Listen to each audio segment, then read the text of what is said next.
అందరికీ నమస్కారం అండి. ఈరోజు మనం ఎండి యస్తాన్ గారు రచించిన జీవితమే ఒక జీడి పాకం అనే ఓ చక్కటి కథను విందాం. ఇక కథలోకి వెళ్దాం. ఒరే చైతు, టెలివిజన్ను కనిపెట్టింది ఎవర్రా? లంచ్ అవర్లో తన కొలీగ్ చైతన్యను అడిగాడు సుందర్. నువ్వు జీకేలో మరీ ఇంత పేదవాడవేంట్రా? విసుగ్గా అన్నాడు చైతన్య. అవునరా, నేను జీకేలో పూర్ణే. నిన్న కేబీసీలో బిగ్ బి ఈ క్వశ్చన్ అడిగాడు. దాని ఆన్సర్ చెప్పే జంట తంటాలు పడుతుంటే నేను ఆసక్తిగా చూస్తున్నాను.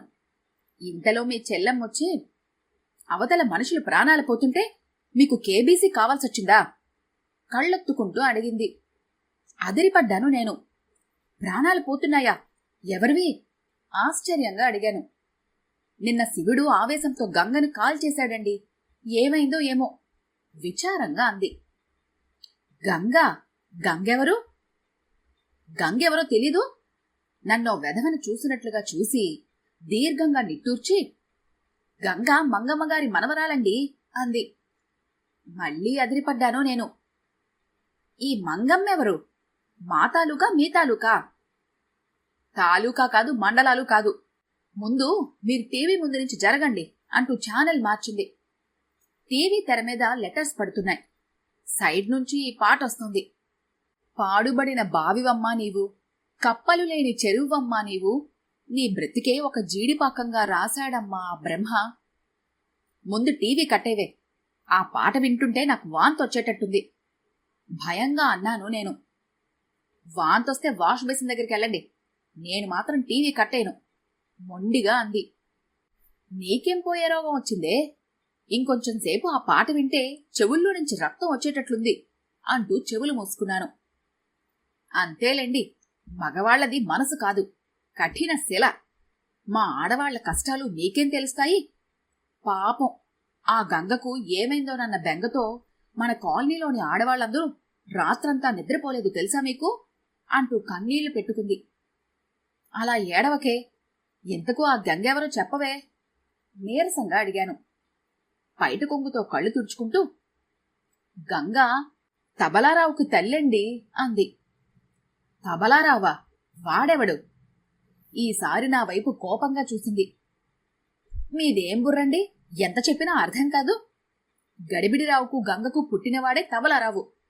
గంగను తనకు కాదని గడిబిడిరావుకిచ్చి పెళ్లి చేసిందన్న కోపంతో శివుడు పిన్నీస్తో గుచ్చి మంగమ్మను చంపేశాడు. అతన్ని పోలీసులు పట్టుకెళ్లినప్పుడే తన పెళ్లి జరిగింది తెలుసా? 14 ఏళ్ల శిక్ష పూర్తవడంతో మొన్న అతన్ని జైలు నుంచి విడుదల చేశారు. మన పెళ్లి జరిగినప్పుడు జైలుకు వెళ్లాడు అన్నావు. మన పెళ్లి జరిగి 10 ఏళ్లే కదా అయింది. అతనికి 14 ఏళ్ల శిక్ష ఎలా పూర్తయిందే? అబ్బా, మీరు మరీనండి. 14 ఏళ్లంటే మరీ 14 ఏళ్లు చూపిస్తారా? ఏదో సింపుల్గా ఆ ఘట్టాన్ని ముగించేశారు.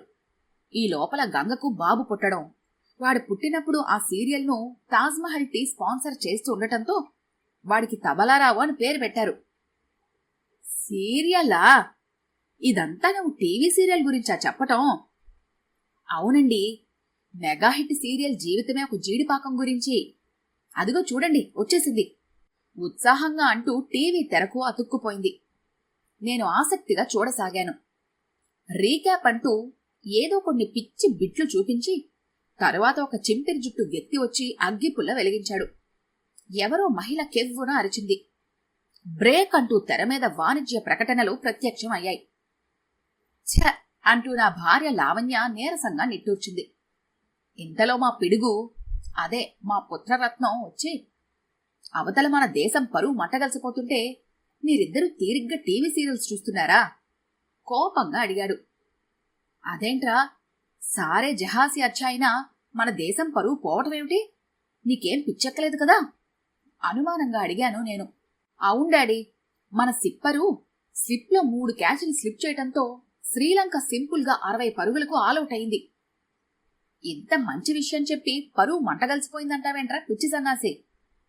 తొందరపడి తిట్టకు డాడీ, ఒక్కసారి స్పోర్ట్స్ ఛానల్ పెట్టి చూడు, సీన్ అర్థమవుతుంది అన్నాడు. ఏది? స్పోర్ట్స్ ఛానల్ పెట్టు, మ్యాచ్ చూద్దాం. మన దేశం ఎన్ని వికెట్ల తేడాతో గెలిచిందో.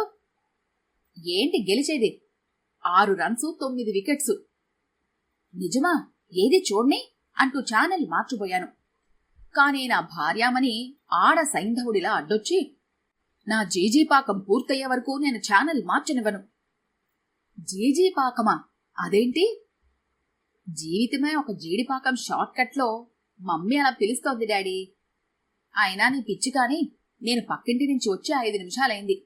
ఇంకా ఒక్క వికెట్టు ఉంటుంది, ఎప్పుడో ఎగిరిపోయి ఉంటుంది. ఆ సీరియల్స్ చూసే మన మమ్మీకి ఉన్నంత ఓపిక మన క్రికెటర్స్కు ఉండి ఉంటే మన జట్టుకు తిరుగుండదు కదా. ఏం చేద్దాం, బ్యాడ్ లక్ అంటూ వాడు వేదాంతిలా అక్కడి నుంచి వెళ్ళిపోయాడు. నేను ఈ గొడవల్లో పడి కేబీసీ గురించి పట్టించుకోలేదు. అందుకని టెన్షన్గా ఉంది. చెప్పరా, టెలివిజన్ కనిపెట్టింది ఎవరు? అడిగాడు సుందర్. నీకంటే ఎక్కువ టెన్షన్ నాకుంది. ఇంతకు ఆ జీజీపాకం తర్వాత ఏమైంది? శివుడు గంగని కాల్చేశాడా? గంగ ఉందా పోయిందా? ఆత్రంగా అడిగాడు చైతన్య. ఏంట్రోయ్, నీక్కూడా సీరియల్స్ పిచ్చుందా? నాకు లేదు కాని మీ ఆవిడ్లాగే మా ఆవిడకు ఈ సీరియల్స్ అంటే తగని ఇష్టం. ఆ సీరియల్ వచ్చే టైంలో కూర మాడిపోతున్నా, చీర జారిపోతున్నా పట్టించుకోదు. కాని నిన్న రాత్రి సరిగ్గా సీరియల్ వచ్చే టైంలో మా ఏరియాలో పవర్ కట్ అయింది. కరెంట్ ఆఫీస్కు ఫోన్ చేసి తిట్టిన తిట్టు తిట్టకుండా తిట్టింది. అయినా లాభం లేదు. మొత్తానికి నిన్నటి ఎపిసోడ్ మిస్ అయింది. తెలిసిన వాళ్ళందరికీ ఫోన్ చేసి సీరియల్ గురించి ఆరా తీసింది. బట్ బ్యాడ్ లక్, నిన్న వాళ్ళందరూ కేబీసీ క్రికెట్ చూస్తూ ఉండటం వల్ల సీరియల్ చూడలేకపోయామని చెప్పి తప్పించుకున్నారు. రాత్రి నుంచి పచ్చి మంచినీళ్ళైనా ముట్టుకోలేదు. కరెంటు వాళ్ళను శాపనార్థాలు పెడుతూ కూర్చుని ఉంది. అందుకని అడిగానంతే. వేదాంతిలా నవ్వాడు సుందర్. చెప్పరా ప్లీజ్, ఎంతైనా ఆమె నా భార్య కదా. ఆమె బాధపడితే నేను చూడలేను. అందుకని ఆ సస్పెన్స్ ఘట్టాన్ని నీ నోటితో విని నా నోటితో ఆమెకు చెప్పాననుకో, నా నోటికో మంచి బహుమతి దక్కుతుంది అంటూ బ్రతిమలాడాడు చైతన్య. ఈ వెర్రి ఆడవాళ్లను టెన్షన్ పెట్టడం కోసం ఆ జీజీపాకం డైరెక్టరు చాలా మంచి ట్రిక్ చేశాడురా. శివుడు తన వెలిగించిన అగ్గిపుల్లతో బీడి ముట్టించుకున్నాడు. గంగా తన వంటపాత్ర మీద పడ్డ బల్లిని చూసి కెవ్వున అరిచింది. ఇది తెలియని ఈ వెర్రోళ్ళు మాత్రం టెన్షన్తో చచ్చారు అంటూ పెద్దగా నవ్వేశాడు సుందర్.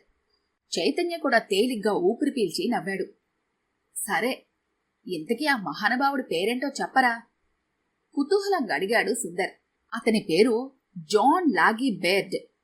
AK-47 కనిపెట్టినతను తను ఈ వెపన్ను ఎందుకు కనిపెట్టానని తీరిగ్గా బాధపడ్డాట.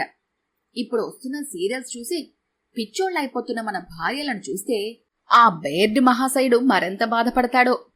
దీర్ఘంగా నిట్టూర్చాడు చైతన్య. సాయంత్రం ఆఫీస్ నుంచి తన బైక్ మీద ఇంటికొస్తున్నాడు చైతన్య. దారిలో ఒక చోట ట్రాఫిక్ జామ్ అయ్యి గొడవగా ఉంటే బైక్ నాపాడు. చాలా మంది వ్యక్తులు కేబుల్ వైర్లను పీకి తగలబెడుతున్నారు. చూస్తుంటే గూండాల్లా ఉన్నారు. అడ్డొచ్చిన వాళ్లను కొడుతున్నారు. అక్కడి జనం మంచి వైలెన్స్ సినిమా చూస్తున్నట్లుగా అక్కడి సమావేశాన్ని చూస్తున్నారు. రౌడీలన్నా రౌడీయిజమన్నా అస్సలు గిట్టిన చైతన్య వెంటనే కలగజేసుకున్నాడు. ఎవరయ్యా మీరు? ఏమిటి దౌర్జన్యం? పోలీసుల్ని పిలవమంటారా? ఆవేశంగా బైక్ దిగి అడిగాడు. ఆ గుంపులో నుంచి పొట్టిగా బట్టతలతో ఉన్న ఒకతను కాలర్లు మడుచుకుంటూ చైతన్య ఎదురుగా వచ్చి, పిలవండి సార్, సమాజంలో నుంచి ఏరిపారేయాల్సింది మాలాంటి రౌడీలను కాదు. ఈ కేబుల్ వైర్లని వాళ్లతో చెప్పండి అన్నాడు. అదేంటయ్యా, ఈ వైర్లు మీకేం అడ్డం? పదీసి మీరు లారీ డ్రైవర్లా? ఇవి మీ రూటుకి అడ్డొస్తున్నాయా అని చైతన్య అన్న మాట పూర్తి చేయనే లేదు. ఆ పొట్టి బట్టతల వ్యక్తి కలగజేసుకుని, లారీ డ్రైవర్లైతేనేమి ఆటో డ్రైవర్లైతేనేమి ఇవి అందరి జీవితాల్లో చీకటిని నింపాయి సార్. అసలు ఇవి వైర్లు కాదు సార్, మన మగవాళ్లకు చుట్టుకున్న ఉరితాళ్లు ఆవేశంగా అన్నాడు. అదేంటయ్యా అంతగా బాధపడిపోతున్నావు? ఇంతకు ఏం జరిగింది? ఏం జరగలేదని అడగండి సార్. మీరెవరో మంచివార్లా ఉన్నారు, చదువుకున్న వారిలా ఉన్నారు. అందుకే మా కష్టం ఈ అందరి తరపు నుంచి మీతో చెబుతున్నాను సార్. విని మీరే చెప్పండి, మేం చేస్తుంది రైటో రాంగో అంటూ చెప్పనారంభించాడు ఆ వ్యక్తి. ఇంతకు ముందు ఇంటికెళితే భార్య నవ్వుతూ ఎదురొచ్చి పలకరించేది. కొసరి కొసరి బొవ్వ తినిపించేది. పిల్లలు అల్లరిగా చుట్టుముట్టేవాళ్లు. కాని ఇప్పుడు అదంతా గతమైపోయింది. ఇప్పుడు మంచి మాట లేదు, చిలిపి కబుర్లు లేవు. అస్తమానం ఆ సీరియల్స్ అంటూ టీవీ ముందు కూర్చొని మా బ్రతుకుల్నే నరకం చేస్తున్నారు సార్. ఇంతకు ముందు మా ఆవిడ చేతి వంట అమృతంలా ఉండేది. ఇప్పుడు గరలానికి పోటీ పడుతోంది. చెప్పకూడదు గాని పగలంతా కష్టపడి రాత్రి తాపంతో దగ్గరికి వెళితే, ఉండు మావా, అసలే ఆ సీరియల్లో ఆ ఇద్దరికీ పెళ్ళవుతుందో లేదోనని నేను బుర్ర బద్దలు కొట్టుకుంటుంటే మధ్యలో నీ గొడవేంటి అంటూ కసురుకుంటోంది సార్. కాలక్షేపం కోసం మా ఇళ్లలోకి ఈ వైర్లు ఆహ్వానించాం సార్. కాని ఇవి కాలకోట విషాలై మా బ్రతుకుల్ని నాశనం చేశాయి. ఇప్పుడు చెప్పండి సార్, మేం చేస్తుంది తప్ప? తప్పని ఎవరన్నా చెబితే మా ఛాలెంజ్, వాళ్ళని కుర్చీలో కట్టేసి అడ్డమైన సీరియల్స్ అన్ని హోల్సేల్గా చూపిస్తాము. దాంతో చూసిన వాడి పిచ్చెక్కి ఈ కేబుల్ వైర్లని మింగి ఆత్మహత్య చేసుకుంటాడు. రొప్పుతూ తన ప్రసంగం ఆపి మళ్లీ తన పనిలో నిమగ్నమయ్యాడు ఆ వ్యక్తి. చుట్టూ చేరి ఉన్న జనమంతా ఆ వ్యక్తి మాటలకు పెద్దగా చప్పట్లు కొట్టారు. ఆ వ్యక్తి ఏదో గుర్తుకొచ్చిన వాళ్ల మళ్లీ చైతన్య వద్దకొచ్చి తన జోబులోంచి ఒక ఫోటో తీసి చూపించి, చూడండి సార్, ఈ ఫోటోలోని వ్యక్తి ఎలా ఉన్నాడు అడిగాడు. చైతన్య ఫోటో వైపు పరిశీలనగా చూసి, చాలా బాగున్నాడు, ఎవరితను, మీ అబ్బాయా అడిగాడు. ఆ బట్టతల వ్యక్తి విరక్తిగా నవ్వి, కాదు సార్, నేనే. ఆ పిచ్చివేర్లు మా కిటికీల్లో నుంచి మా ఇంట్లోకి రాక మునుపు ఇలా ఉండేవాణ్ణి, ఇప్పుడు ఇలా అయ్యాను అంటూ బాధగా అన్నాడు. చైతన్య మౌనంగా ఇంటి దారి పట్టాడు. ఇంట్లోకి అడుగు పెడుతూనే చైతన్య భార్య రంజిత కేబుల్ టీవీ రావటం లేదంటూ గగ్గోలు పెడుతోంది. ఆమెను గమనించకుండా చైతన్య ముసిముసి నవ్వులు నవ్వుకున్నాడు ఆనందంగా. ఈ కథ గనుక మీకు నచ్చినట్లయితే లైక్ చేయండి, షేర్ చేయండి. మరిన్ని ఇంట్రెస్టింగ్ కథల కోసం మా ఛానల్ని తప్పకుండా సబ్స్క్రైబ్ చేసుకోండి.